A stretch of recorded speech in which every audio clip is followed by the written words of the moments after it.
Hey guys, we are back updating the power ranking for Survivor 44 following the premiere, and needless to say, this was a pretty chaotic premiere where a lot happened and there wasn't really anyone that jumped out as a top contender, and even a lot of the people that I have in the top half of the list are people that I don't feel that great about. Even so, they're more so up there out of necessity, where I could easily see them sliding down in future rankings or possibly holding up. I guess we'll have to see, but there are 18 players to talk about, and let's not waste any more time. Let's get right into the video. So starting off at number 18, we have the first player to leave the game, but here we have Bruce, and this was pretty unfortunate. Now, we did see from the promo that he did go down pretty early on in that initial challenge, to where it seemed like he could have been medevaced right then and there, and while it wasn't immediate, he was obviously pulled later on after it was clear that his concussion had longer effects than what was immediately shown. And it's really a shame to see him go out here, especially considering he didn't really get any content over the course of this episode, and he was actually the first person to ever be medevaced on night one, which is pretty crazy. Whereas at least Jackson, who was taken out the very next day, at least had the chance to tell a story first, but with Bruce, he didn't even get that. So I think it's largely a shame that he went out this early, and the fact that we didn't get much screen time from him was pretty unfortunate on his end. So because of that, he is here at number 18. Now moving on to number 17, and we have the proper first boot of the season, but here we have Maddie, and I don't know what to make of Maddie. Now, I did say early on that I didn't have that much faith in her. I was expecting her to be a bit too aggressive and potentially overplay, and to a degree that happened, to where I'm not too surprised she ended up getting taken out early. However, there are certainly some pros to her game, where coming into it, she did technically have the numbers to take out Brandon here. Now, granted, you do have to falter for not being able to convince like the Laurens or the Jamies of the world to actually cast their votes, and instead like use the shot in the dark or just use her advantage there to where they were in this spot to begin with. But you also have the fact that they didn't even split the vote here, which is pretty insane, especially considering that everyone knew that Brandon had an idol there, so that's pretty insane there. But all things considered, she was technically idled out of the game in a 1-0 vote. Pretty crazy there. The first person to ever be idled out in the first tribal of the game. Pretty insane, and there's certainly more pros that you can attribute to her game than I was expecting from her coming into the season. But at the end of the day, there's still enough knocks there, plus my preseason evaluation of her wasn't too high, so because of that, she is here at number 17. And with that, there are 16 players left in the game to talk about, and as usual, I'll be ranking them based on how likely I think they are to win, based on their edit and current game position. But at number 16, the player I believe is the least likely to win the game is Kane. And Kane definitely got some content throughout this episode, certainly more than certain other people will be talking about.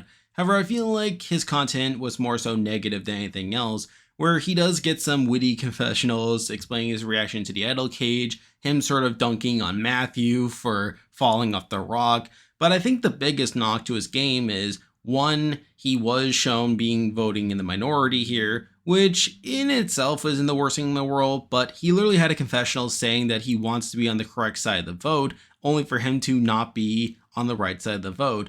And in general, I feel like he's more so being presented on the outs than anything else. I feel like there isn't really much depth through his content, besides him just making these comments that don't really mean much in the grand scheme of things. Now, yes, his comment about Matthew could bode poorly for Matthew in the future, but I don't think it really does much to prop up Kane himself, so because of that, I do have to put Kane here at the bottom at number 16. Now moving on to number 15, and we have another player from the Ratu tribe that I just don't feel that great about, but here we have Lauren. And Lauren is largely playing how I expected her, probably a bit worse in my opinion, where she is definitely playing a bit more sloppily, where she does get the advantage of banking her vote, and she ultimately plays it in a spot where she ends up losing Maddie, one of her closer allies. That's not particularly great, although I do understand the rationale there. However, she doesn't really get much of an explanation for it. But I think the bigger knock is that we do see her lying about the game that she played while on the summit that is eventually leaked, and she is found out to be a liar, to where she was a potential target coming into this tribal. And in general, I feel like this vote just simply didn't go her way. I feel like the edit didn't really do her much favors in explaining herself. I feel like she isn't really set up for any future storylines. I feel like she isn't being presented as that great of a player in the grand scheme of things. And at the end of the day, I just don't have too much faith in her. So because of that, I do have her here at number 15. Now moving on to number 14, and we have another player whose edit isn't as negative, but I feel like a lot of it is circumstantial. But here we have Sarah. Now Sarah did get quite a bit of content in this episode. However, I feel like a lot of it was, again, pretty circumstantial, where she does go on the summit and gets plenty of confessionals there. She gets these confessionals talking about Bruce being medevac, saying that it gave the tribe a reminder of how real the game is, which is just kind of whatever. And she is kind of mentioned of being in this alliance with Carson and Helen. However, even then, I feel like Helen was getting more of the content to explain that, which sort of leaves Sarah in a pretty underwhelming position from an edit standpoint. No, she could theoretically go up in the future if we get more content from her, but I feel like the edit that she got in this episode was just so circumstantial that I can't justify putting her any higher than number 14 here. Now moving on to number 13, and we have 3 players in a row that are all in the same tribe, and they all have this same general issue that stems from them being on this tribe. But here we have Danny, and Danny suffers from being on the Soca tribe, which is by far the most under-edited tribe across this episode. And I think of these 3 people, Danny's edit was the most underwhelming, where his only content is after they get to camp, where he talks about how everyone's friendly and enjoying the journey, and that he had hoped that more people would have been a bit more negative around camp. And, that's whatever, it's pretty boilerplate, but there isn't really anything else I can prop him up for. Now, he does seem to be doing pretty well in the tribe, but again, we don't really know much about the tribe dynamics to begin with, so take that as you will. But I feel like there's less positive I can say about Danny compared to other people, which is why he's here at number 13. Now moving on to number 12, and we have someone very similar to Danny, but here we have Josh. And I think Josh is pretty similar to Danny in the fact that he is pretty under-edited across this episode, where he does get some content at the beginning where he explains about how he shouldn't even be alive right now, which does allude a bit to his medical history. But aside from that, his only confessional comes when he says that he hopes the tribe can continue to win challenges, which, again, whatever. Again, I feel like there's very little positive I can say about Josh, but at the same time, I feel like there's less negative I can say about him as well. And I feel like there's just more potential for him to get more content as Soca continues to get more content. But for now, I do have to leave him here at number 12. Now we're moving on to number 11, and we have another Soca member, but here we have Claire. And Claire is similar to Josh, where her only content really comes at the beginning, where she talks about being a venture capitalist and how she needs to prove to people that why she should win. And she does get a boilerplate confessional explaining the idol cage. Again, not too much there, but I feel like she got enough from that intro confessional to potentially set up a future storyline for her. But I feel like as it is, there just isn't much to say about Claire for the time being, and really the Soca tribe in general. So because of that, I do have her here at number 11. Now moving on to number 10, and I feel like these next 2 players are pretty similar based on their edits, and I feel like they could go either way. It's just a matter of ordering them. But at number 10, I did decide to go with Helen. And Helen is a strange case where there is a debate that her content here is mostly circumstantial. The bulk of her content comes during the Savvy task that she was assigned with, and she does get a confessional later on explaining how her, Carson, and Sarah sort of had a good relationship with each other, which could be setting up this power structure in the future. But in general, I feel like Helen's edit was pretty understated, all things considered, to where I can't have her too high because of that. I feel like she didn't get much in the way of personal content outside of her explaining her relationship to Carson and Sarah, but there's still some potential there that could lead her to being a bit higher in this list. But I feel like for now, based on what we got, I can't really have her higher than number 10. Now moving on to number 9, and we have someone who is largely similar to Helen, all things considered, except the fact that they got way more content within this episode. But here we have Brandon. And I feel like there's similarities to be made with Brandon and Helen, where a lot of their content is pretty circumstantial, where he is obviously the one to find the key to the idol cage. He is the one to get the idol to the idol cage. He was the one responsible for the sweat task alongside Matthew. He is a target at the tribal that results in him playing the idol. So to that degree, I feel like there isn't a lot of content that Brandon got that wasn't absolutely necessary to the episode. Even though he still got a pretty massive edit, it's pretty crazy how much we actually see of him throughout the episode. But the reason I have him above Helen is I think there's a bit more of a case for him to be a big character in the future. And I feel like there's more of a case for his relationship with Matthew to materialize into something. Now, granted, Matthew did play a shot in the dark at the tribal, didn't really even cast a vote to try to save Brandon here. But I feel like there's still some upside there. Plus, the overall increased volume and content for Brandon compared to Helen was enough to leave him here at number 9. Now moving on to number 8, and I feel like this person could go either way, even though I'm sure some people will say this person is too high, but here we have Jaime Lynn. And Jaime Lynn has some pretty high highs in my personal opinion, but also some low lows, where on one hand, her decision to play the shot in the dark isn't really explained, where yes, it is shown that she is pretty paranoid, but it's not explained why she's paranoid. I feel like she doesn't get much of a place to explain why she is paranoid, and I feel like it's not really presented in a positive light either, in the fact that she does play this shot in the dark and is actually the first person to actually play successfully and get immune from it, even though she got no votes at this tribal, is not the best thing in the world. I actually found that a bit underwhelming, that this is the first successful shot in the dark play here.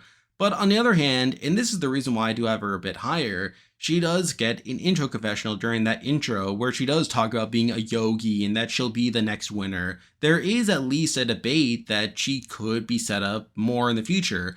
And I think compared to other people that we talked about, she got more personal content that could lead to us learning more about her in the future. I feel like there's also a potential for her to explain why she was paranoid, why she played her shot in the dark at the last tribal in episode 2, and I feel like if we do get that explanation, that she could go up.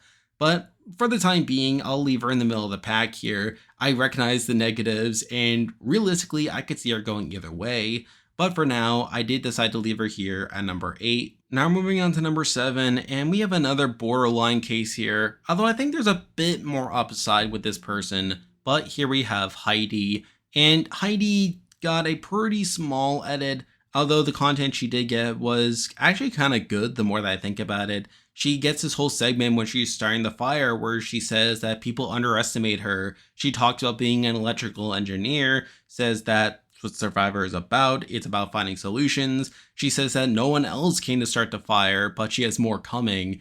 And to me, I feel like that was enough to at least have her this high on the list. Although I was a bit concerned that her main content stemmed from her being the one to start the fire more than anything else. Like we saw similar to in 43 with Justine, where her content was about starting the fire, but then Justine was the boot in episode 2.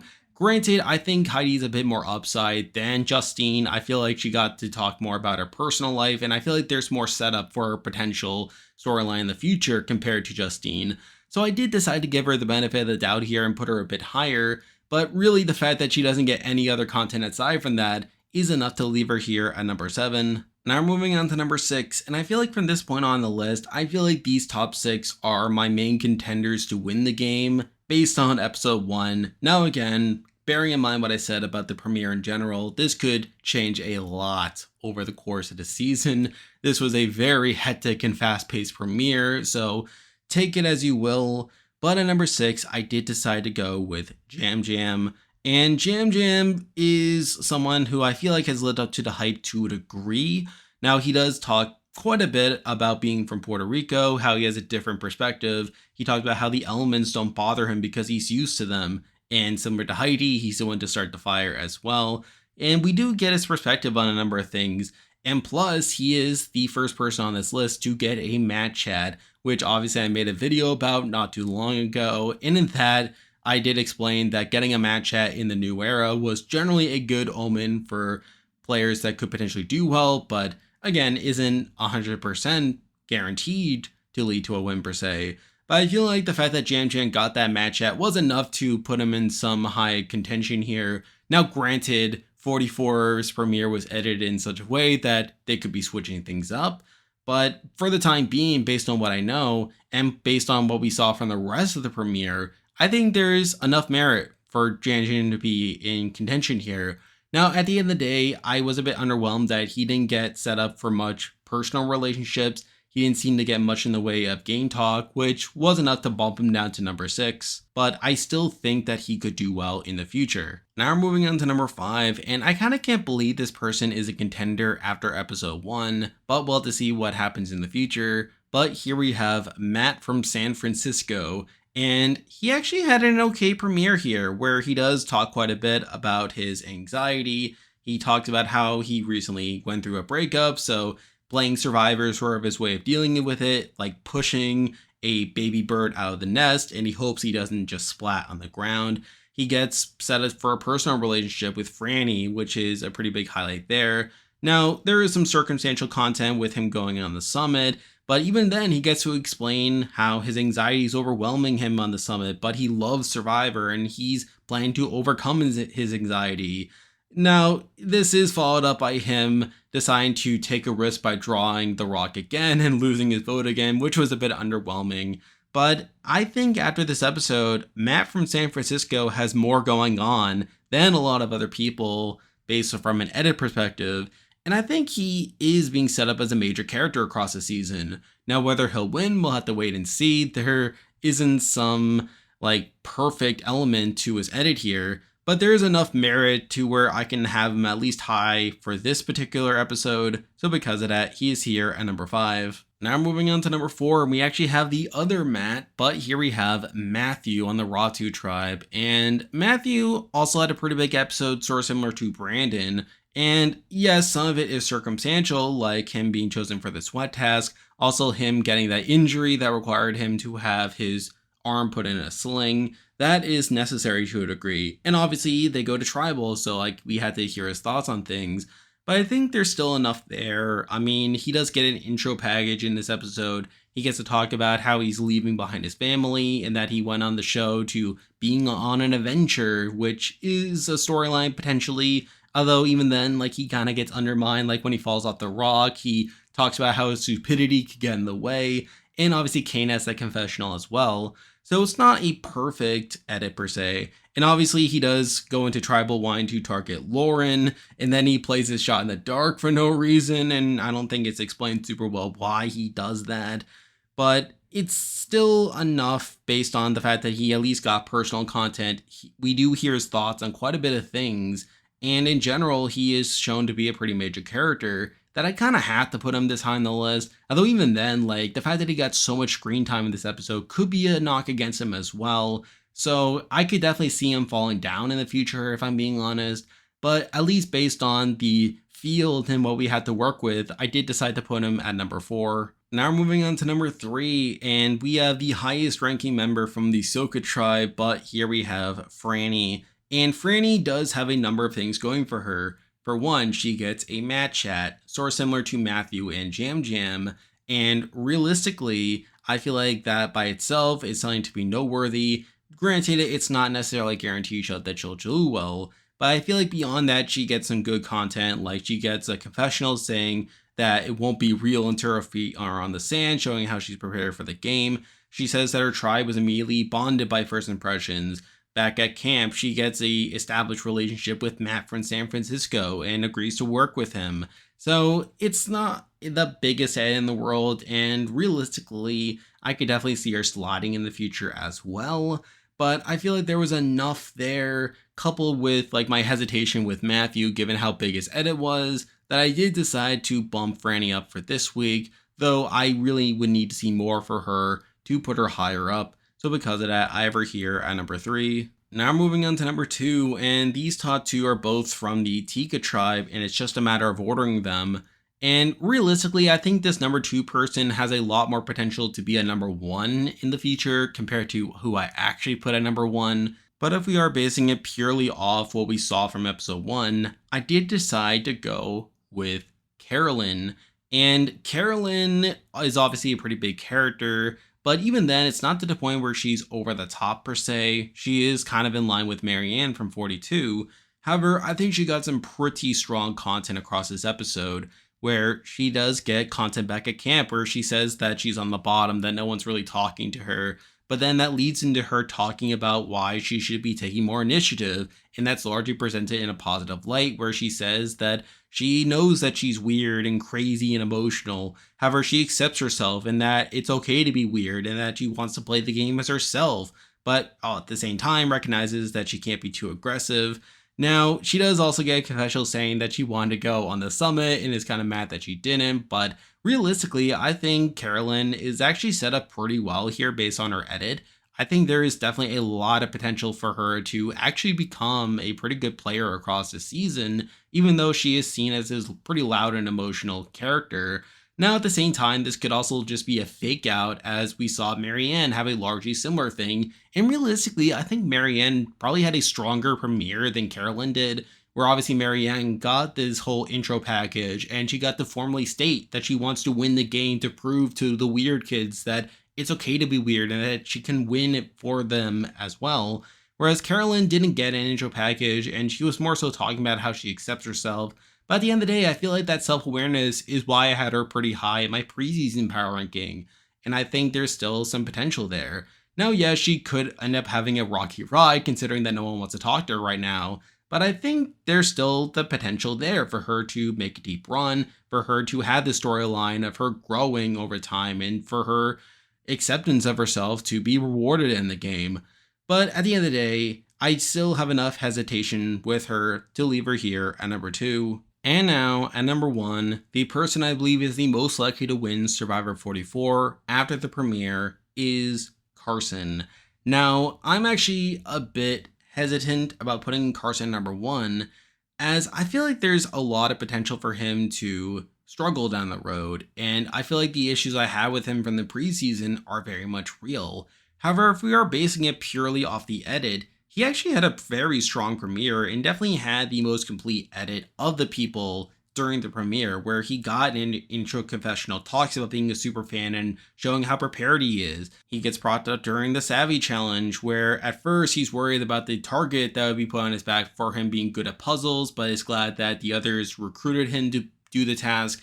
And then after he wins the task, he gets to show that yay, the other tribes made a mistake by picking the sweat challenge, that he could be the one to do the savvy task as well. He gets an intro package talking about how he was this weak nerd before being cast, and that now he is gaining weight so that he can focus more on the strategic game and not so much about him being weak and like being scrawny and stuff. And he does also get to talk to Helen and Sarah about working together, and that is kind of shown to be an important alliance. Kind of. Now, at the end of the day, like, we don't know too much about the current dynamics on the Tika tribe or really the Soca tribe either, but it is more than I can say about a lot of other people here.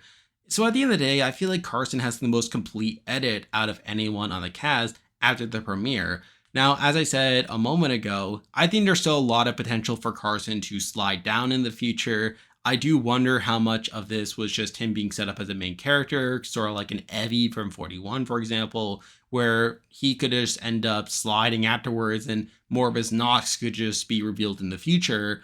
But considering the rest of the field and how flawed so many of the other players' edits are, and even compared to Carolyn, who I think has more potential upside in the future compared to him, I feel like just based on the premiere, based on what we have seen so far, I just have more to prop up about Carson compared to Carolyn. So because of that, I have him here at number 1. And there we go. That will do it for this week's video. If you like this content, be sure to like and subscribe. It really helps out with the channel. And I'll be back again next week to update the power rankings again, so stay tuned for that. I'm currently covering Australian Survivor as well, so you can follow my coverage of that.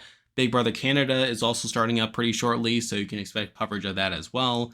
And if you haven't already, be sure to join my Discord server, which I'll leave a link to join in the description. There's a lot of stuff coming your way, but for now, that is the video. See ya.